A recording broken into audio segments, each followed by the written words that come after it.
So in this question, we need to find out the range of values for a for which square root of 9 minus a squared is a real number.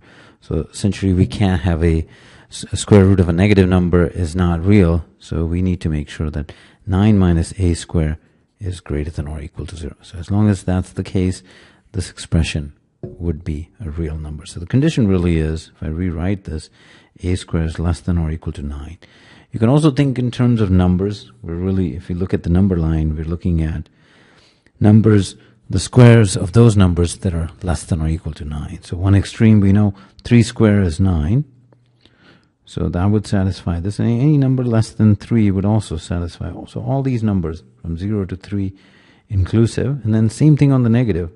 If you square the negative numbers, we'll also get a number that's going to be less than 9. So minus 3 all the way to 0. So this entire section of the number line from minus 3 to 3 would satisfy, which means a needs to be greater than or equal to minus 3 and less than or equal to 3. And if you want to write this in terms of absolute value, it just means absolute value of a needs to be less than or equal to 3.